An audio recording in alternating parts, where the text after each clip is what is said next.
did.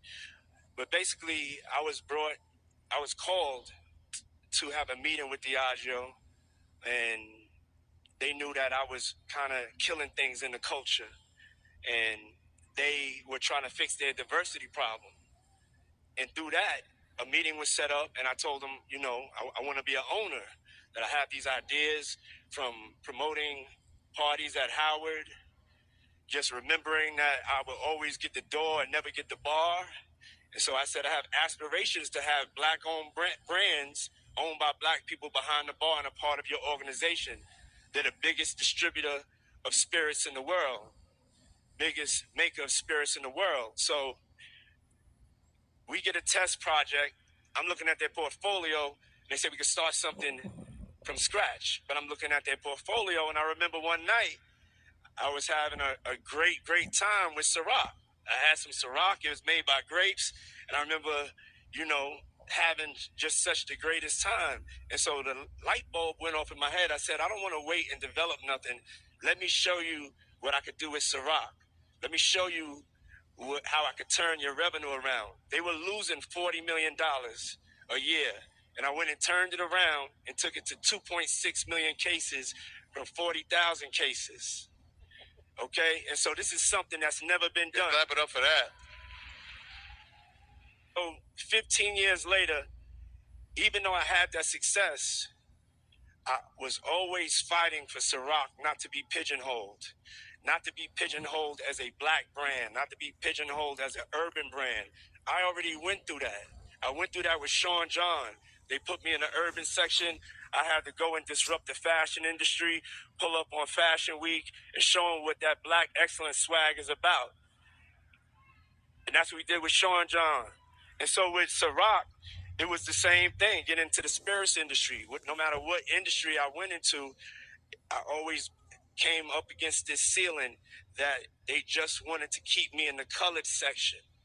I would say for businesses, you have white-only business, just like you have white-only bathrooms back in the days, and you have black-only business.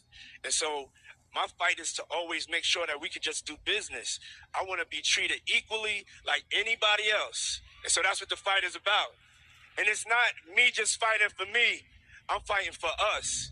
Because whatever bar I set, y'all have to come behind me on that bar, and I want to make sure that it's right. So that's what the fight is about, simply put. And the last things, to make it clear, was with Deleon. I still own Deleon, okay?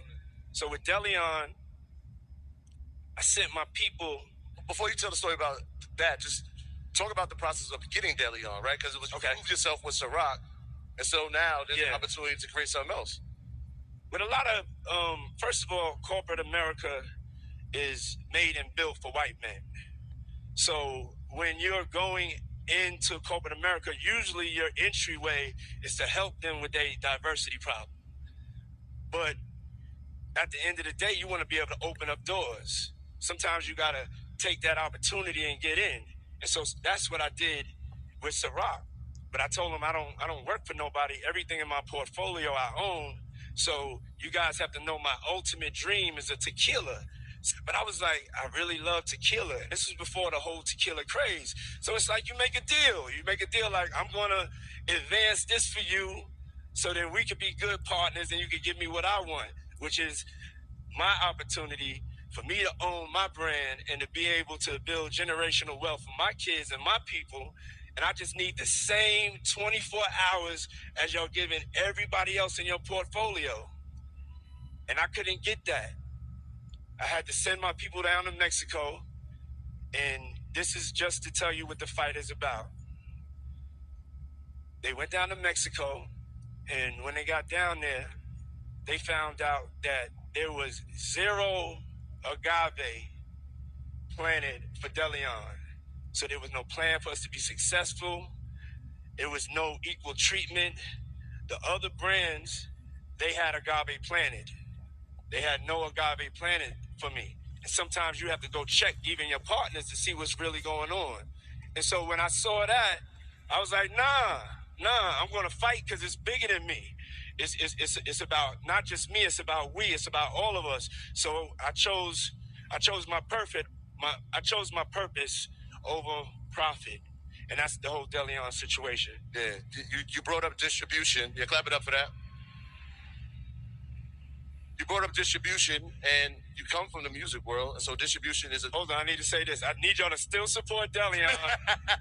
we gonna win this. Believe that. Still support DeLeon, y'all. Still owned by a black man. Owned by a black man. Owned by a black man. You come from the music world where distribution means one thing. For some of the audience who may not be familiar, I'm sure they can consume spirits, but they don't really know what it means to have distribution inside of that space. What does that look like when you're building a brand like DeLeon and Ciroc? Yeah, supply and distribution is everything. Whether you came from the streets, we all know that. We learned that at a very young age. And so no matter how I market a product, if they just keep me in black neighborhoods through the distribution, I can never grow. I can never be as great as I could be or as great as we can be.